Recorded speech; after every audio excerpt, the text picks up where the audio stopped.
estar presentando el artículo de estimación del PCI utilizando datos de vibración para pavimentos de hormigón asfáltico, por mis compañeros Anderson Cobo, Daniela Guerra y mi persona Vanessa Velázquez. El índice de condición del pavimento nos proporciona una indicación del desempeño actual de un pavimento. Los pavimentos representan el componente fundamental de la infraestructura vial, ya que nos proporciona confort y protección a quienes utilizan la carretera, tanto como a los conductores como a los pasajeros. La gestión de pavimentos implica supervisar todas las etapas que van desde la planeación y hasta la renovación, para poder garantizar su adecuado funcionamiento y hacer las inversiones que sean necesarias. En los análisis del sistema de gestión de pavimentos es común ver que se emplean datos sobre el estado actual para evaluar su comportamiento en la carretera. Los índices más comunes utilizados para este propósito incluyen los índices de condición del pavimento, PCI, PCR, el sistema de evaluación y demás. Uno de los desafíos más complicados en un sistema diseñado para la gestión de pavimentos es la evaluación del estado actual que se encuentra la carretera. Ya en numerosas investigaciones se ha constatado una estrecha correlación entre la resistencia estructural de un pavimento y su nivel de irregularidad, que viene siendo la rugosidad.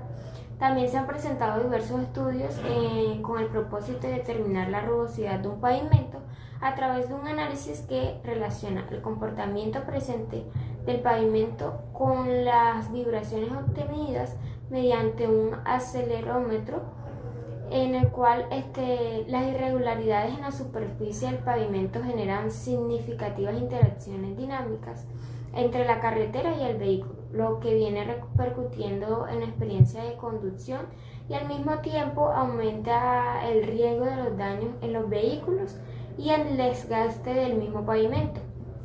Este estudio de caso se utilizó un software llamado Paver para obtener los valores del PCI para 20 tramos de la carretera, en el cual experimentan diferentes volúmenes de tráfico.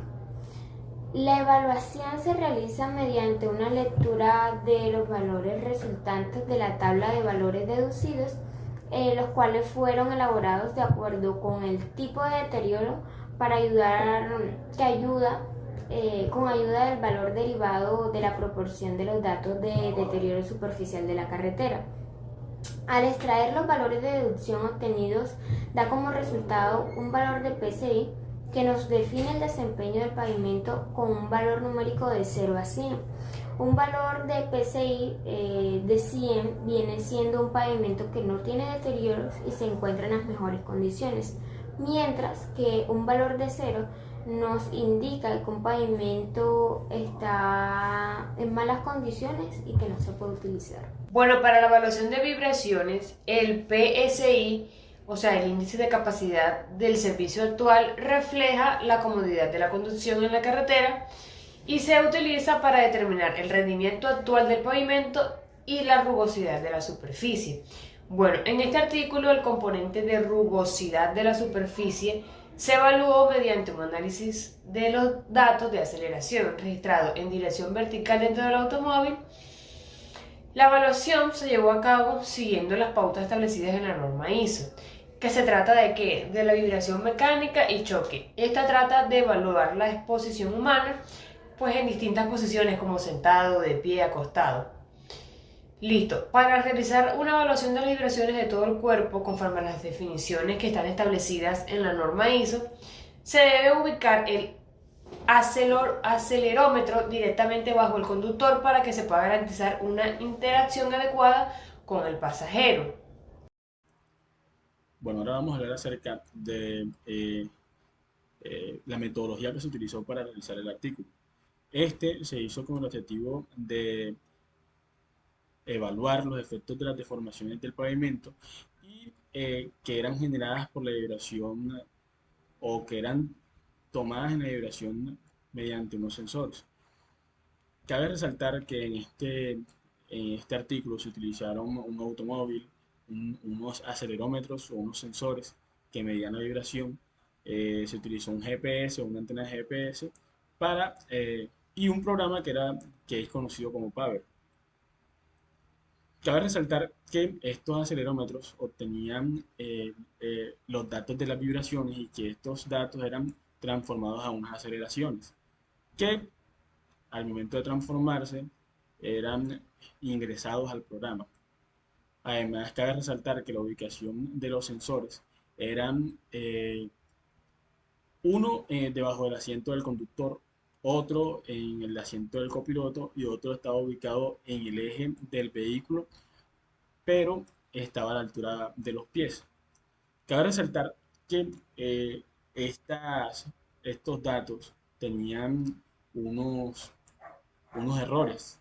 Estos errores se debían a que el vehículo, por su accionar del motor, genera ciertas vibraciones. Por ende, no podía, afectaba las mediciones o los datos que se querían tomar. Por ende, se hizo una corrección en el cual se evaluó las vibraciones que generaba el vehículo al momento de estar encendido y se creó una ecuación en la cual a los datos que se tomaba el vehículo andante se le restaban el dato de las vibraciones del vehículo puntualmente, para así obtener las vibraciones netas generadas por la vía. Además de esto, también se tuvo en cuenta que el peso del conductor podía variar, en el cual en este caso se evaluaron diferentes pesos que fueron de 58, 80 y 114 kilogramos y se obtuvo o se concluyó que estos pesos no incidían demasiado en los valores a los cuales se querían llegar, que eran las correlaciones del PSI con respecto a los datos de vibración. Ahora bien, luego de esto, lo que se hizo fue determinar una velocidad estable en la cual se llegó a una finalidad, en el cual se decía que la medición se iba a hacer a los 40 kilómetros por hora, pero como eran vías urbanas, no se podía llegar a una velocidad constante. Por ende, se optó por adoptar más o menos 5 kilómetros por hora ahí de corrección para así dar unas medidas más certeras. Y por último, lo que se hicieron fue hacerse una serie de ecuaciones generadas por la alta sensibilidad de los acelerómetros, la calibración de los mismos y por la confiabilidad de los datos, que se trabajaron haciendo las correcciones. En sí, se hicieron ecuaciones para cada uno de los puntos en los cuales se ubicó en los acelerómetros, que fue en el puesto del conductor, en el eje y en el de los pasajeros o el copiloto. Y por último, se aplicó una correlación en la cual se podría llegar al valor de PSI mediante la velocidad de nuestro vehículo. Bueno, para las conclusiones, pues muchos estudios han logrado identificar una relación entre la calidad estructural del pavimento y la comodidad de la conducción al momento de conducir.